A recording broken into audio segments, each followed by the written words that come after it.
Bonjour à tous, j'espère que vous allez excellemment bien. Aujourd'hui, on va parler football, débrief de cette 4e journée de la Coupe du Monde de foot féminin.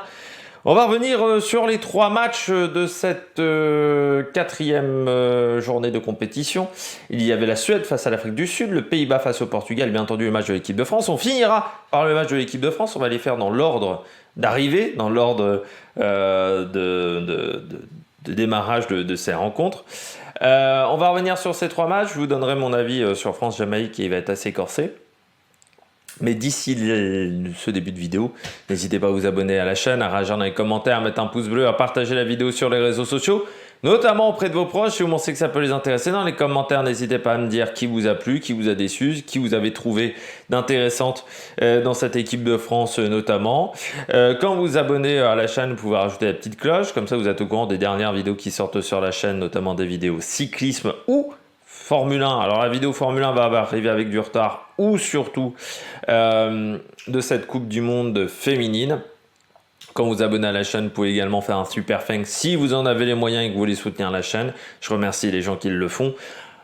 EPS 2.0 sur la plateforme de podcast Amazon, Deezer, Spotify, Google. Et puis vous pouvez aller voir également TikTok. Le débrief des matchs. Alors parfois il y a le débrief à la mi-temps, parfois c'est à la fin du match. Voilà, vous pouvez picorer également juste après la diffusion des rencontres. On commence tout de suite avec la première rencontre de cette journée. C'était la Suède face à l'Afrique du Sud. Victoire de la Suède 2-1.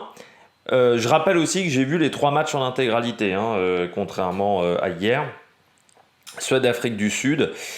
Match qui a été poussif pour la Suède. Bousculé par cette équipe sud-africaine qui a joué quand même son va-tout sur un jeu en contre, mais c'est un jeu que sait faire l'Afrique du Sud. On l'avait vu à la dernière Coupe du Monde en 2019. C'était une équipe qui avait menacé, je crois me rappeler, notamment l'Espagne dans ce tournoi, qui avait réussi à faire mal à l'Espagne pendant cette compétition. Donc là, c'est ce qu'a fait l'Afrique du Sud, qui avait vraiment misé, je pense, beaucoup sur ce premier match, parce que c'est vrai que ce groupe G est abordable quand même pour la Suède, l'Argentine, l'Italie, l'Afrique du Sud. Le match peut-être le plus important, c'est l'Italie, mais je pense que la Suède est au-dessus. Et du côté de la Suède, les conditions climatiques n'ont pas aidé. C'est une équipe qui aime jouer énormément au sol, qui aime faire un jeu de transition rapide. C'est vrai qu'avec un ballon qui fusait énormément, c'était pas évident, mais la première mi-temps, c'était vraiment pas top, notamment au niveau justesse technique. Il y a beaucoup de passes qui n'arrivaient pas à destination. Elles ont vraiment réglé le problème en deuxième mi-temps. Et puis elles n'arrivaient pas à créer du danger dans les 30 derniers mètres. Elles perdaient pas mal de duels face aux Sud-Africaines qui certes jouaient physique. Mais on a vraiment l'impression qu'elles ont été cueillies un peu à froid dans cette rencontre, qu'elles ne s'attendaient pas à ça. Alors que, excusez-moi de vous le dire, mais c'était prévisible que l'Afrique du Sud soit dangereuse. Et elles ont quand même été menées au score pendant une vingtaine de minutes. Mais je trouve qu'elles n'ont pas paniqué. Autant il y a des équipes où on sentait que c'était un peu panique à bord. Là, la Suède, je trouve, est restée assez calme. Et puis quand l'Afrique du Sud a vraiment baissé de rythme à partir de la 60e minute, il y a vraiment eu une baisse en deuxième mi-temps, eh bien je trouve que ça a été beaucoup mieux du côté de la Suède. L'Afrique du Sud aura peut-être des regrets, c'est vrai que le match nul était vraiment faisable. Après je trouve qu'il y a quelques défauts dans cette équipe sud-africaine qui peuvent vraiment leur jouer des tours sur une potentielle qualification en 8e de finale. Je vais commencer avec cette équipe de Suède, ce qui m'a plu, ce qui m'a déçu. Moi j'ai trouvé qu'elles perdaient beaucoup de duels. C'est vrai qu'elles ont perdu quand même beaucoup de ballons, notamment aux alentours des 30-40 mètres dans le camp sud-africain. Vous avez beaucoup de mal véritablement à s'en sortir face à l'étau sud-africain, qui avait beaucoup d'imprécisions, beaucoup de passes qui n'arrivaient pas à destination. Offensivement, ça c'est toujours un petit peu le cas avec la Suède, il n'y a pas énormément de surprises, c'est-à-dire qu'on sait un petit peu comment ça va jouer. On passe rarement par les ailes. C'est vrai qu'on a plutôt tendance, les 3 de devant ont plutôt tendance à jouer vraiment au centre. C'est-à-dire que Aslani est sur un bord de la surface de réparation, Rolfö de l'autre côté pareil. Alors parfois Rolfö part un peu plus à l'extérieur, mais c'est vrai qu'Aslani a tendance à pas jouer énormément sur l'extérieur. Et c'est vrai qu'il a vraiment fallu attendre la deuxième mi-temps pour que le jeu s'accélère, pour que du côté de la Suède, on commence à trouver un bon rythme de croisière. Mais il y avait beaucoup trop d'imprécisions dans ce début de match. Par exemple, il n'y a que 78% de précision de passe. Alors vous allez me dire, c'est un très bon chiffre. Pas pour la Suède. La Suède nous a habitués à être au-delà de 85-90% de précision de passe. Et 548 passes. Bon, voilà, c'est géré dans la moyenne basse de ce qu'était capable de faire la Suède de tête sur le dernier Euro, mais surtout en précision de passe, elles étaient capables de faire beaucoup mieux, alors que pourtant elles ont eu 70% de possession de balle, donc sans forcément être hyper menacées par l'Afrique du Sud, mais les quelques fois où l'Afrique du Sud a souvent réussi à être dangereuse, parce que la défense aussi est un petit peu lente, cette défense suédoise, donc ça serait quelque chose à corriger. Du côté de l'Afrique du Sud, trop de précipitations, mais ça a été le cas de quelques équipes. C'était déjà le cas en 2019, je crois me souvenir. Une gardienne qui n'était pas... Enfin, on sent que la gardienne, c'est pas le point fort de cette équipe. Elle n'a pas un jeu au pied exceptionnel, donc souvent elle avait des relances difficiles. Donc ça, c'était pas l'idéal.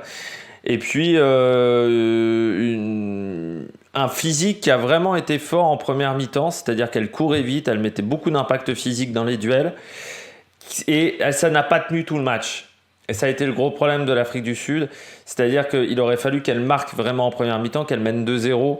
Elles auraient pu le faire pour tuer le match. Elles avaient la possibilité de tuer le match à plusieurs moments. Et puis après, vraiment sur les 30 dernières minutes au niveau physique, ça a dégringolé assez fortement face à une équipe de Suède qui, là, a pris le pas.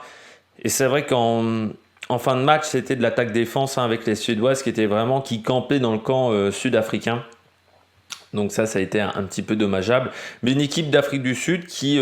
j'ai revu en fait ce qui me plaisait dans cette équipe d'Afrique du Sud en 2019, c'est-à-dire des joueuses offensives qui certes pourraient être plus intelligentes dans la manière de construire le jeu, mais qui ont des qualités physiques, une qualité d'accélération qui leur permettent de faire un jeu de transition et une défense et un bloc qui est plutôt bien en place et qui n'est pas facile à déborder. Donc c'est ce que j'avais retrouvé aussi sur les matchs je me souvenais encore très bien de cette équipe d'Afrique du Sud par rapport à la dernière Coupe du Monde, alors qu'il y a d'autres nations où j'ai un peu moins de souvenirs par rapport à leur système de jeu ou par rapport au jeu qu'elles pratiquaient lors de la dernière Coupe du Monde. Je crois qu'on a fait le tour de cette rencontre, on passe aux joueuses du match. Du côté de l'Afrique du Sud, moi j'ai trouvé que c'était plutôt très intéressant ce que proposait Linda Motalo, que quand elle a quitté le match, je trouve qu'elles ont un peu perdu dans cette rencontre les Sud-Africaines, mais je trouve qu'elle a apporté beaucoup, qu'elle a fait pas mal qu'elle a posé pas mal de difficultés à Ilstedt, à Eriksson, et à l'inverse, l'autre attaquante, Tembi et Getlana même, je l'ai pas trouvé dingue. C'est-à-dire que autant il y a 4 ans, je reprochais d'être un peu trop individualiste, mais elle avait 23 ans. Autant maintenant, elle en a 27, mais c'est toujours pareil. C'est-à-dire qu'elle court, mais elle regarde pas vraiment ce qui se passe à droite, à gauche, ce qui fait que souvent elle joue un peu trop perso et qu'elle oublie. À un moment, Motalo, elle est complètement démarquée, c'est-à-dire qu'elle a juste à faire un petit ballon piqué et Motalo se retrouve toute seule, c'est-à-dire qu'elle a attiré Björn et Ilstedt qui n'a pas fait un très grand match, Ilstedt, donc elle a les deux. De l'autre côté, c'est vide et elle fait pas la passe. Enfin, il fallait juste regarder un petit peu, là tu fais la passe. Elle manque de lucidité dans ses actions, donc ce qui fait qu'elle fait souvent des mauvais choix. Et là, il y aurait vraiment un travail à faire. C'est bien de courir vite, mais c'est bien aussi de faire des passes du côté de Getlana. Et là, c'est un petit peu ce qu'elle a oublié. Du côté de la Suède, moi, ce que j'ai bien aimé, c'est Elin Rubensson, qui je trouve a fait un bon match. Elle a porté pas mal dans le jeu suédois, ce qui permettait à Rolfö vraiment de se décaler dans l'aile. Donc elle a apporté énormément, je trouve. Voilà, elle permettait de faire un relais au niveau de l'entrée de la surface de réparation. Donc je trouve que voilà, elle a souvent eu en plus pas mal de joueuses sud-africaines sur le dos, mais elle arrivait à trouver des ouvertures, donc ça c'était pas mal. En flop, Kosova Asllani. Alors c'est toujours compliqué en sélection nationale Asllani parce qu'elle a souvent 2-3 joueuses sur le porte-bagages et bah, elle a eu du mal à chaque fois à s'en extirper, c'est-à-dire qu'il y avait vraiment un étau sud-africain de 2-3 joueuses. Et à chaque fois, elle les avait sur elle et elle savait pas trop quoi faire. C'est une joueuse qui aime bien porter le ballon et ce qui fait que dans ce genre de situation, elle peut pas jouer comme elle le souhaite, pardon. Et elle a perdu beaucoup de balles. Alors ça, c'est toujours un peu son problème. Elle a perdu beaucoup de balles, Asllani. Donc voilà, je dirais que c'est elle peut-être qui a fait un match un peu plus compliqué, mais parce qu'on sait aussi que Kosova Asllani, si tu laisses 1 mètre, bon bah, elle peut être très très dangereuse. Donc voilà, c'est deux joueuses qui ont eu géré des destinées différentes dans cette rencontre. On passe au deuxième match, qui était également sur France 3 en passant. C'était le match des Pays-Bas face au Portugal. J'ai trouvé que c'était un match compliqué également pour les Néerlandaises. Alors c'est fou, parce qu'elles ont tout fait pour se rendre le match facile. Elles ouvrent le corps extrêmement tôt dans la rencontre.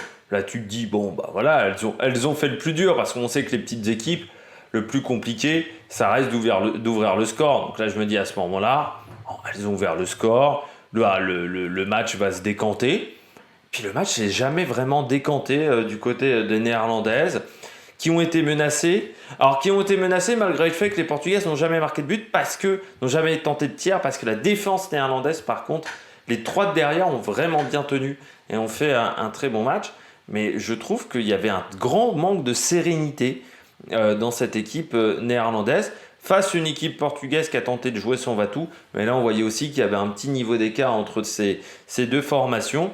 Même si on s'aperçoit quand même que dans cette Coupe du Monde, les petits jouent de mieux en mieux. C'est-à-dire que par rapport à 2019, moi j'avais un peu peur qu'on rajoute 8 équipes et qu'on ait des scores fleuves sur beaucoup de matchs.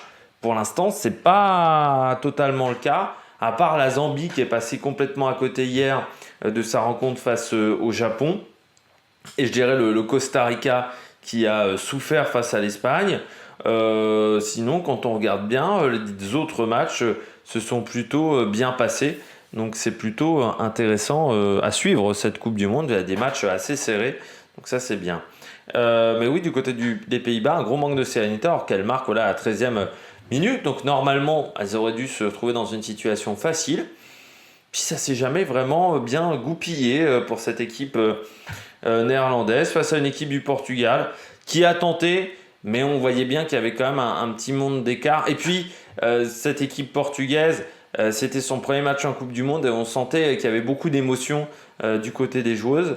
Mais les Néerlandaises, elles ont toujours laissé en vie et elles n'ont pas réussi à marquer le but qu'il fallait au moment où il le fallait. On passe à ce que j'ai aimé dans cette rencontre du côté des Pays-Bas. Ce que j'ai aimé, c'est la défense. C'est-à-dire cette défense à 3 qui avait déjà bien fonctionné l'année dernière à l'Euro. Le jeu offensif n'avait pas été très performant, mais la défense avait vraiment bien marché, ce qui nous avait mis en difficulté lors du match de l'Euro où on avait affronté les Pays-Bas. Là, c'est vrai que je trouve que Van der Hart, Spitz, Bloodworth, ça marche bien.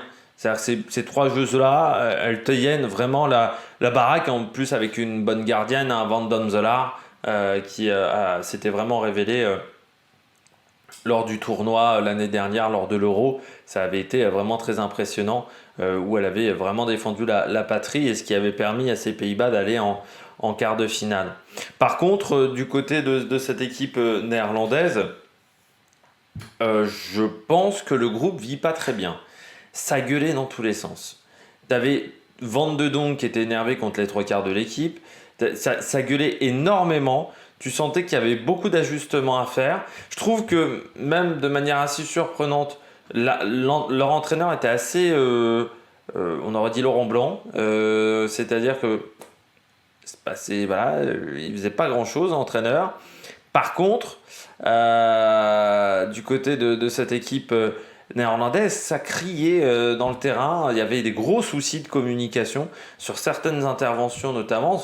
Il y a certains enchaînements où Van de Donk, Martens, ou Berenstein, Gilles Rord, ça s'entendait absolument pas. C'est-à-dire qu'au niveau construction offensive, c'était le calme plat. De toute manière, ça ne marque pas sur un but dans le jeu, on va dire, hein, sur des coups de pied arrêtés. Mais ouais, ça a été un vrai problème dans cette rencontre. Par contre, je trouve que les interventions des Pays-Bas, tout était de manière très propre. On sent que c'est une équipe d'expérience. Toutes les interventions étaient faites de manière très régulière. Voilà, il n'y avait pas d'à peu près, on va dire, de ce côté-là, défensivement. Par contre, c'est vrai que sur le jeu offensif, c'était un peu compliqué. On sent qu'elle ne se trouvait pas, mais elle ne s'entendait pas.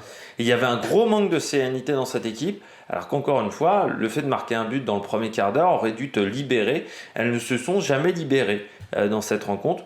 Bon, on verra face aux États-Unis parce qu'il faudra faire mieux, hein, face aux Américaines. Surtout que les Américaines, on sait que quelquefois, elles choisissent un peu leur match. Ça avait été le cas lors de la Coupe du Monde en 2019, où elles avaient choisi les rencontres pour vraiment produire complètement leur jeu à 100%. Donc les Néerlandaises, il faut qu'elles fassent attention. Du côté du Portugal, moi ce que j'ai aimé, c'est que comme Haïti, elles ont tenté de jouer. Elles ont tenté de jouer leur va-tout, c'est-à-dire qu'elles n'ont pas joué petit bras à rester en défense, ce qu'avait un peu fait l'Irlande face à l'Australie. Par contre, ça manquait de justesse technique au niveau offensif. On sent que les deux de devant, bon, elles avaient des bonnes intentions, mais qu'elles avaient un peu du mal à jouer de manière propre. Ça manquait aussi de mouvement, c'est-à-dire que ça manquait de mouvement parce qu'en fait, les deux de devant, hein, donc Jessica Silva et Diana Silva, elles étaient souvent un peu seules dans la surface de réparation et que derrière on avait du mal à construire, hein. Alors le jeu de transition, le jeu de contre marchait très bien. Par contre dans la construction, dès qu'on était sur des quelques attaques placées, c'était beaucoup plus compliqué du côté du Portugal pour trouver des solutions, mais aussi parce que cette équipe néerlandaise était bien en place au niveau défensif.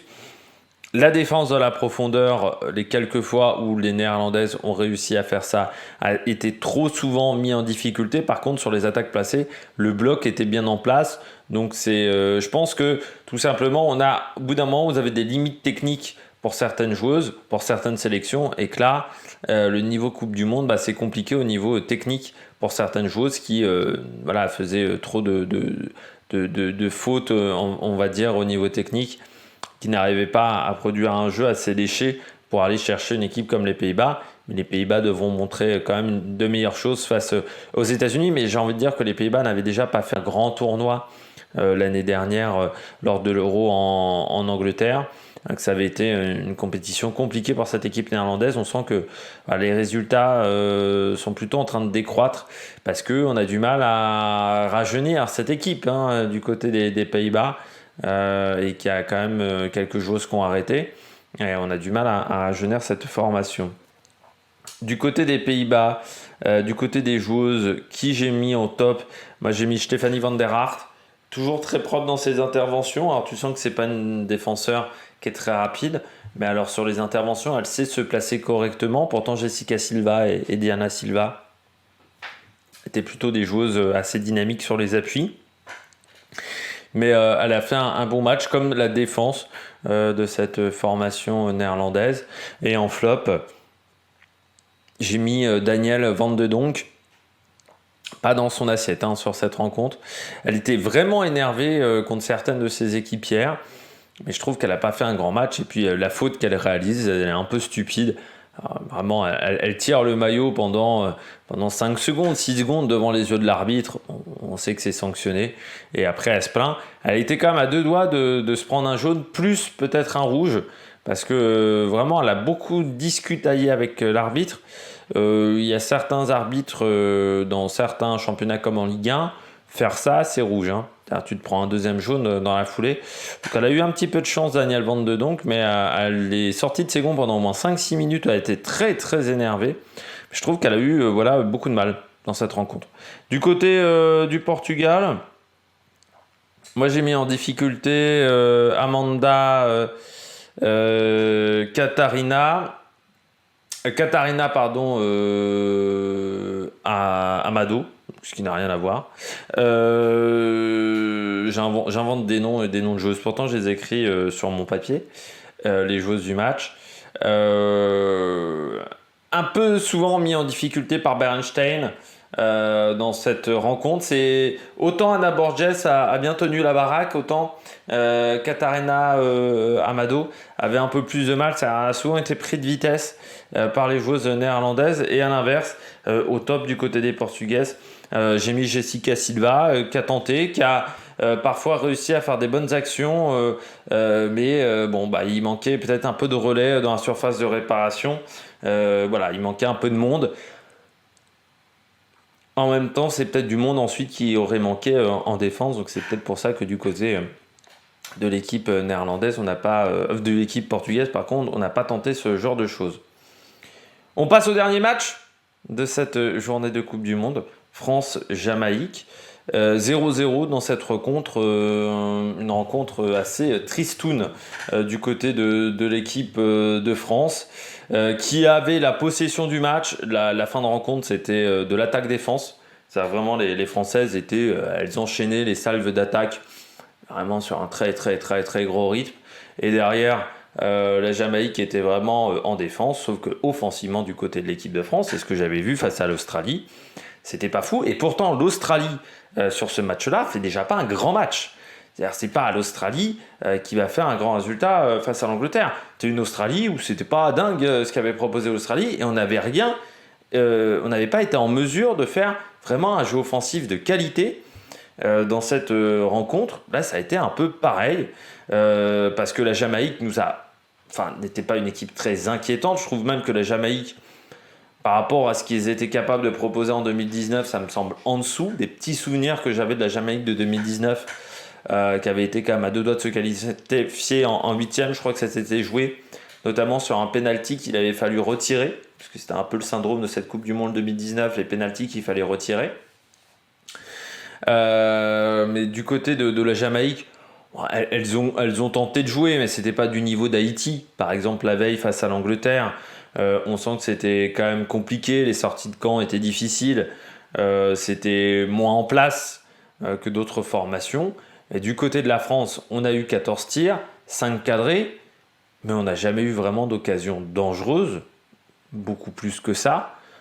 Et de toute manière, les quelques occasions dangereuses qu'on a eues, le dernier geste était foiré. C'est inquiétant. Ça montre aussi que dans cette équipe de France, il manque Cascarino. Parce qu'on a vu qu'Amel Majri, c'est pas Delphine Cascarino, c'est en dessous. Qui manque aussi, j'ai oublié son nom, Selma Bacha en défense, parce que de ce côté-là, c'était vraiment pas fiable. Tout le côté de gauche a été en difficulté, de toute manière, je trouve, dans cette rencontre. Tout le côté gauche aurait pu faire beaucoup mieux. C'était un match difficile pour la France. Alors que, moi, je me disais, il ne faut pas sous-estimer la Jamaïque par rapport à la Coupe du Monde 2019, mais vu la Jamaïque, ce qu'elle a proposé aujourd'hui, il y avait quand même un petit monde d'écart. Normalement, on aurait dû s'imposer. On n'aurait pas dû trembler autant dans cette rencontre et repartir avec un petit 0-0 qui va absolument pas mettre en confiance cette équipe. Alors, l'avantage quand même pour cette équipe de France, c'est que je rappelle que dans le groupe, les deux autres équipes, c'est le Brésil et le Panama, qui ne sont pas les plus grosses équipes du tournoi. Mais tu te dis qu'heureusement, ce n'était pas le groupe... avec pourquoi pas la Nouvelle-Zélande et la Norvège, parce que là peut-être que ça aurait été plus compliqué pour l'équipe de France. Ce qu'on a proposé aujourd'hui, c'était très pauvre. Ça m'a rappelé en fait 4 ans en arrière. J'ai eu l'impression que l'Euro 2022 n'avait pas existé. J'ai eu l'impression d'être revenu à la Coupe du Monde 2019, par exemple le match face au Nigeria, le match face à la Norvège, où c'était d'une pauvreté offensive. C'est dingue, je rappelle qu'à la Coupe du Monde 2019, la meilleure attaquante de l'équipe de France, c'est Wendy Renard. C'est-à-dire que vraiment, c'était une catastrophe. Moi, je dirais, par contre, le dénominateur commun entre ces deux compétitions, c'est pas Corinne Diacre, mais par contre, Eugénie Le Sommer était dans ces deux compétitions. Je suis toujours pas convaincu par Eugénie Le Sommer en équipe de France. Je trouve que ça joue pas bien avec Eugénie Le Sommer. Après, c'est comme j'ai jamais été vraiment convaincu par Benzema en équipe de France. Eugénie Le Sommer en équipe de France, jamais été vraiment réellement convaincu. On passe à ce que j'ai aimé du côté de l'équipe de France. Pas grand-chose. Je dirais que Wendy Renard, Cascarino, ça a bien marché pendant tout le match. La charnière, ça fonctionnait bien. Je dirais que Toletti a tenté pas mal de choses. On a même plus vu Toletti que Grace Gayoro. Donc ça, j'ai trouvé que c'était intéressant. Par contre, il y a des choses qu'on a trop peu vues. Matteo, par exemple, on l'a peu vu. Et puis, il y a des choses qu'on a beaucoup vues, mais qui n'ont pas été efficaces. Je pense à Diani, je pense à Majri, je pense à Karchaoui, qui n'ont pas été efficaces pendant toute la rencontre. Je dirais qu'on a quand même une solidité défensive qui est quand même intéressante dans cette équipe de France, mais offensivement c'était le néant. Les passes n'arrivaient pas à destination quand elles arrivaient. On s'est mis quand même souvent en difficulté sur les passes. C'est-à-dire que dans les 45-30 mètres dans le camp de la Jamaïque, on a raté énormément de passes qui étaient pourtant des passes faciles, des passes qui n'arrivaient pas dans les pieds. Donc ça, c'était un problème. Une organisation au milieu de terrain. Bon, Toletti, ça marchait bien, mais alors c'est vrai que Matteo, Majri, Gayoro, c'était pas hyper efficace, je trouve. Une vitesse de jeu qui était extrêmement faible. C'est aussi terrible. Ça n'avançait pas. Le rythme était extrêmement lent. C'est je crois l'un des matchs où le rythme était le plus lent de cette Coupe du Monde. C'était vraiment... pour ceux qui ont voulu faire une sieste, c'était peut-être le moment idéal entre le Tour de France où il ne se passait pas grand-chose chez les filles et le match France-Jamaïque. Enfin, c'était dur. Hein. Il fallait peut-être plutôt regarder la natation avec Léon Marchand qui a battu, qui est champion du monde de nouveau du 400 mètres 4 nages de tête avec un record du monde. Mais ça a été très très très compliqué quand même pour cette équipe de France avec une vitesse de jeu qui n'était pas là. Moi, j'ai été aussi surpris que sur un match comme ça, on râle autant sur l'arbitrage. Alors oui, l'arbitrage n'était pas trop en notre faveur. Et encore, c'était pas non plus une discrimination totale de la part de l'arbitre au niveau des fautes. C'est juste que, oui, elle avait tendance à sanctionner certains contacts pour l'équipe de France qu'elle ne sanctionnait pas pour les joueuses jamaïcaines. Mais dans ce cas-là, tu t'adaptes un petit peu dans le jeu. On n'a jamais été en mesure de s'adapter. Hein. En première mi-temps, en deuxième mi-temps, il n'y a pas eu de gros changements. Et je trouve qu'on râlait énormément sur l'arbitre. On contestait pas mal de décisions. Ça aurait pu mal se finir avec de cartons jaunes. Et je pense qu'il y a certaines joueuses, je pense à Majri, je pense aussi à Kenza Dali, qui ont eu des moments, elles n'étaient plus du tout dans leur match, quoi. Elles râlaient juste sur l'arbitre. Donc ça, c'était pas l'idéal. Et il faudra... Eugénie Le Sommer aussi parfois est sortie de son match. C'est quand même des filles qui ont de l'expérience normalement à ce niveau-là de compétition. Donc elles ne devraient pas s'énerver autant contre l'arbitrage. Elles ne devraient pas tomber, on va dire, un peu dans ce piège-là de sortir de son match de cette manière. Non, et puis c'était une équipe où il n'y avait pas de sérénité, où l'organisation au niveau du milieu n'était pas bonne. Voilà.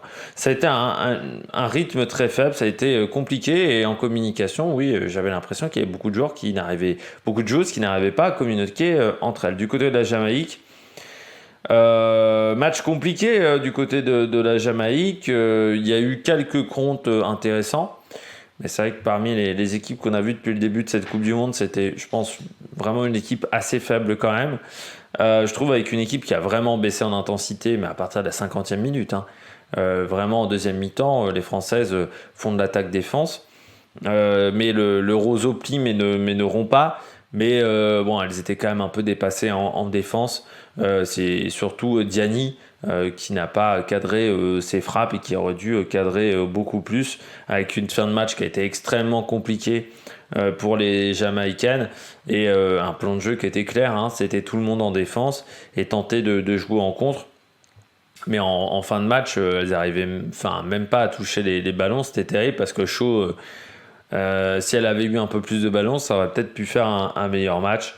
Donc voilà, il faudra faire pour la Jamaïque, ça risque d'être compliqué quand même pour la suite de ce tournoi, à part si la France se plante et que le Brésil domine ce groupe qui est le groupe E, je crois de tête. Je ne sais plus c'est quel groupe. C'est le groupe F. T'es pas du tout dans le bon... j'étais pas loin, mais c'était pas E, c'était F. Bon, on passe aux joueuses du match. Du côté de l'équipe de France, en flop, Majri. Alors là, par rapport à Cascarino, on a vu quand même la différence, c'est-à-dire aucun impact. Alors on sait qu'on est sur deux joueuses différentes, mais aucun impact dans le jeu, pas suffisamment de centre.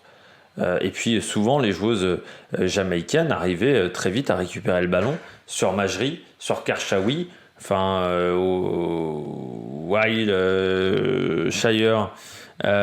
Wildshire et Matthews ont récupéré énormément de ballons parce que soit elles faisaient des mauvaises passes, c'était pas un bon match de Majri. Et puis en plus, j'ai resté le Cascarino. Parce que c'est pas facile de jouer avec Wendy Renard. On est quand même sur la capitaine de l'équipe de France depuis des années, joueuse charismatique. Et les charnières avec Wendy Renard, on a souvent tendance à avoir Wendy Renard au-dessus et une autre fille il y a quand même une grosse différence de niveau. Et là, je trouve que Estelle Cascarino a vraiment fait une belle rencontre. Elle a tenu son rang et c'est important. Elle s'est pas fait manger par Wendy Renard. Elle s'est pas fait avoir par Shaw, je trouve, par Primus. Donc je trouve que Estelle Cascarino a plutôt fait un bon match. Du côté de la Jamaïque, moi j'ai mis Wildshire, que je trouvais plutôt bonne dans cette rencontre. Elle a récupéré pas mal de ballons. Les relances les mieux réalisées de la part de la Jamaïque, ça partait souvent d'elle. Parce qu'il y avait beaucoup de relances qui étaient un petit peu difficiles.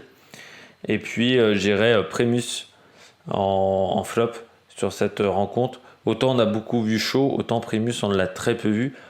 Elle a même été remplacée assez vite quand même. Donc elle a eu un match compliqué. Primus elle aurait dû apporter un peu plus dans le jeu de contre avec Shaw, tourner autour de Shaw ou monopoliser un petit peu les défenseurs sur elle. Ça n'a pas été suffisamment fait de la part de la joueuse jamaïcaine. On regarde le programme de demain. Demain nous sommes lundi. Et il y aura 3 matchs dans cette Coupe du Monde. Le premier, ça sera Italie-Argentine dans le groupe G sur France 3 à 8h. Et puis, il y aura Allemagne-Maroc et Brésil-Panama dans le groupe H. Allemagne-Maroc, ça sera sur M6 à 10h30 et Brésil-Panama à 13h. Donc, l'autre match du groupe F. Avant d'avoir mardi le retour du groupe A. On repartira du groupe A mardi avec cette deuxième journée de phase de poule qui commencera mardi pour le groupe A où il faudra commencer à avoir des résultats. On pourra avoir les premiers qualifiés, les premières équipes qualifiées dès mardi. Nous, on se retrouve donc demain pour faire le débrief de ces 3 matchs. D'ici là, n'hésitez pas à vous abonner à la chaîne, à regarder les commentaires, à mettre un pouce bleu. Le Tour de France Femmes, le Tour de France Hommes également sur la chaîne dans l'après-midi. Allez, à de prochaines aventures sur la Mec Production. Ciao, ciao!